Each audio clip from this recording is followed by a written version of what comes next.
on Twitter a couple of years ago, and as a user, it's most fascinating to me because of the communities that form within Twitter, and also the instant news that is available.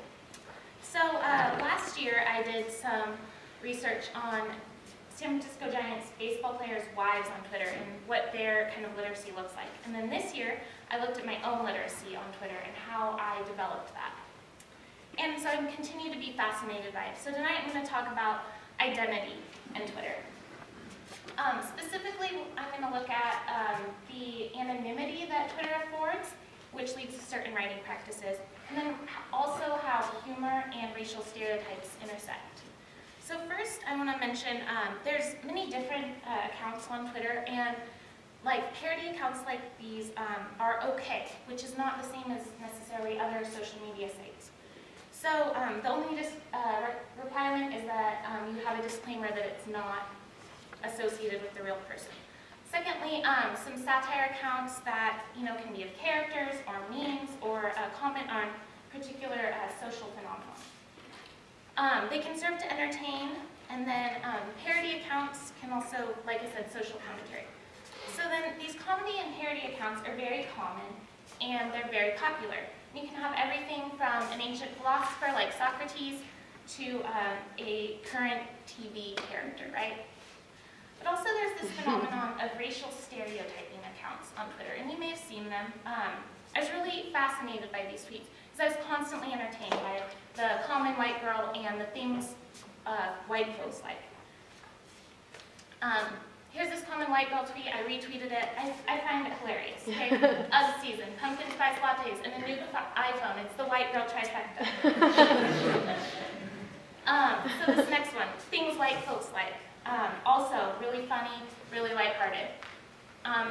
Parents punishing their kids by putting them together with the shirt or get along shirt. Thought it was hilarious. Okay, so yeah, so this is why I like researching Twitter, right? So it's all pretty innocent, was my thought, right? Harmless jokes, humorous generalizations. I'm white, I'm not offended by it.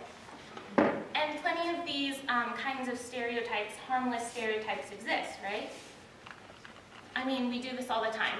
Gender stereotypes, we have blue clothes for boys, pink clothes for girls from the time they're children, their toys, their clothes, everything.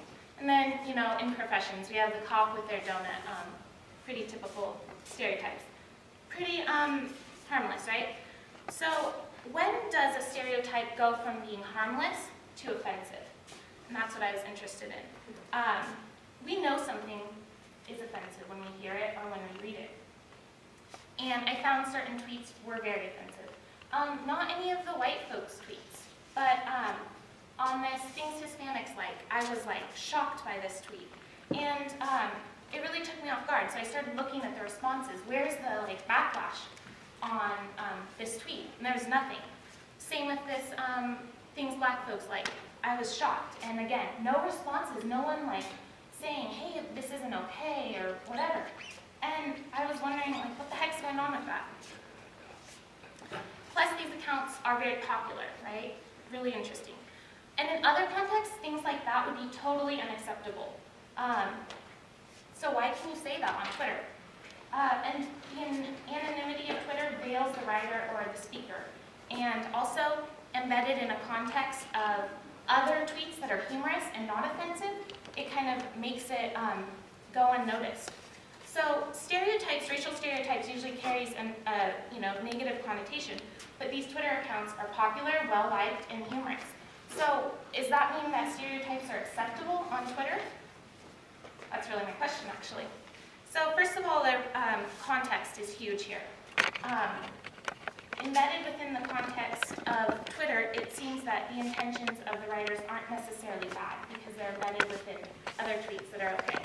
And secondly, humor. Stuff that's objectionable but funny is often more accepted, right? So think about stand-up comedians who embrace racial stereotypes in their humor.